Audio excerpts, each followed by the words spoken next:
সারা দেশের ন্যায় নীলফামারীর জলঢাকায় ভূমি সেবা মেলা উপলক্ষে বর্ণাঢ্য র্যালি ও জনসচেতনতামূলক সভা অনুষ্ঠিত হয়।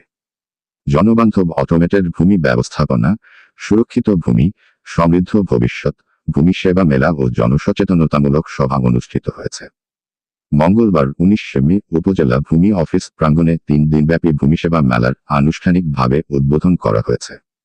উদ্বোধনী অনুষ্ঠানে প্রধান অতিথি হিসেবে উপস্থিত ছিলেন নীলফামারী 3 জলঢাকা আসনের সংসদ সদস্য মাওলানা ওবায়দুল্লাহ সালাফি এমপি। তিনি তার বক্তব্যে বলেন, বর্তমান সরকার ভূমি সেবাকে সাধারণ মানুষের দোরগোড়ায় পৌঁছে দিতে ডিজিটাল ও স্বচ্ছ ব্যবস্থাপনা চালু করেছে। জনগণকে ভূমি সংক্রান্ত সেবায় সচেতন হওয়ার আহ্বান জানান। উক্ত মেলায় বক্তব্য রাখেন উপজেলা নির্বাহী অফিসার জান্নাতুল ফেরদৌস হ্যাপি, থানা officer in charge OC Nazmul Alam, উপজেলা জামায়াতের আমির মোখলেসুর রহমান, উপজেলা কৃষি অফিসার মিজানুর রহমান, প্রেসক্লাবের সভাপতি আলহাজ কামারুজ্জামান। এ সময় উপস্থিত ছিলেন উপজেলা প্রাণিসম্পদ কর্মকর্তা, সমাজসেবা কর্মকর্তা, পৌরসভা ও উপজেলার ইউনিয়ন ভূমি কর্মকর্তাবৃন্দ সহ বিভিন্ন দপ্তরের কর্মকর্তা, জনপ্রতিনিধি, স্থানীয় গণ্যমান্য ব্যক্তিবর্গ, শিক্ষকগণ সহ শিক্ষার্থীবৃন্দ। অনুষ্ঠানটি সঞ্চালনা করেন অতিরিক্ত কৃষি অফিসার খোরশেদ আলম। সভায় বক্তারা ভূমি সংক্রান্ত অনলাইন সেবা, নামজারি, খাজনা প্রদান ও ভূমি জটিলতা নিরসনে সরকারের গৃহীত বিভিন্ন উদ্যোগ সম্পর্কে জনগণকে অবহিত করেন। এ সময় সর্বস্তরের সাধারণ মানুষের স্বতঃস্ফূর্ত উপস্থিতি লক্ষ্য করা যায়। উক্ত অনুষ্ঠানে প্রধান অতিথি বক্তব্যে বলেন, শুভেচ্ছা।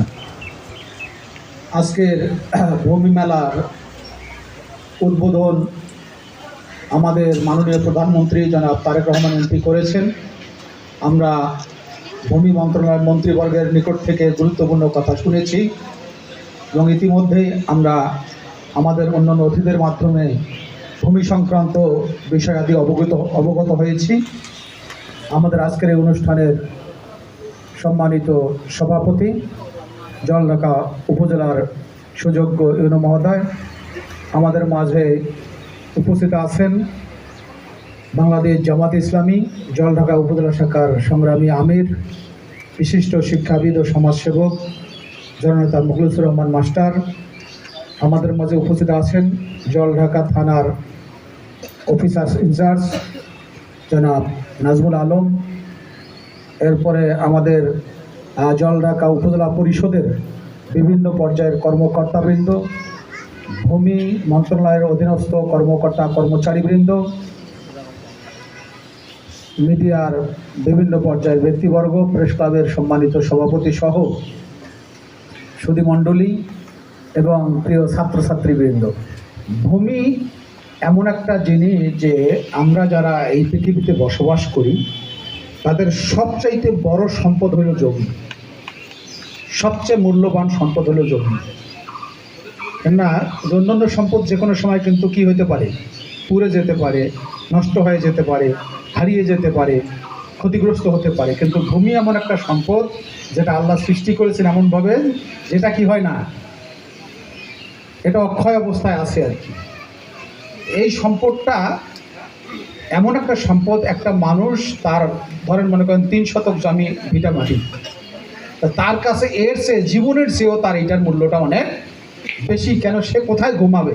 যে গ্রামের সাধারণ মানুষ, অল্প শিক্ষিত, অর্ধশিক্ষিত, অশিক্ষিত, তারা খাজনা বোঝে না, তারা চেক বোঝে না, তারা খারিজ বোঝে না, দাগ বোঝে না, খতিয়ান বোঝে না। তারা দাগ বোঝে, এরকম একটা দাগ দেওয়ার দাগ বোঝে সাধারণভাবে। এখানে আবার কিসের দাগ? এইরকম যে সমস্ত মানুষ যারা ইউনো অফিসে কীভাবে বলতে হয়, কিভাবে কাজ করতে হয়, সেই সমস্ত মানুষরা যখন সেবার নিমিত্তে সেটেলমেন্ট অফিসে আসে, এসিল্যান্ড অফিসে আসে বা সাব রেজিস্ট্রি অফিসে যায় অথবা ইউনিয়ন ভূমি অফিসে গিয়ে যখন তাদেরকে বিভিন্ন ধরনের জটিলতা দেখানো হয়, তখন তারা দিশাহারা হয়ে যায়। এবং প্রতিনিয়ত আমি কিছু সমস্যা শুনছি, ক্ষেত্র বিশেষে দিক নির্দেশনা দিয়েছি। আমাদের নতুন ইউনো মহোদয় আসার কারণে ওনার কাছে আমি এখনও সেভাবে এই বিষয়গুলো নিয়ে এখনও আলোচনা করি নাই। নতুন এসেছেন, কেউ যদি আপনাদেরকে বাধা দেয়, কেউ যদি আপনাদেরকে হুমকি ধামকি দেয়, সেই দায়িত্ব আমি এবং আমার সংগঠন উপজেলা আমির আছেন, উপজেলা আমির বলছেন আমরা আপনাদের পাশে আছি। আপনাদেরকে থ্রেট দেয়, কে হুমকি দেয়, কে চাঁদা চায়, কে ধান্দাবাজি করে, সেগুলার দায়িত্ব আপনারা আমাদেরকে দেন। পুলিশ লাগবে না, আমরা দায়িত্ব নিলাম তাদের ব্যাপারে। আপনারা আপনাদের দায়িত্ব নির্বিঘ্নে নিঃসংকোচে নির্দ্বিধায় পালন করবেন এবং জনগণকে সেবা দিবেন। জনগণ যাতে আমাদেরকে এই অভিযোগ না দেয় যে আমি টাকা দিলাম 10,000, রসিদ পাইলাম 1700, বাকি টাকা গেল কোথায়।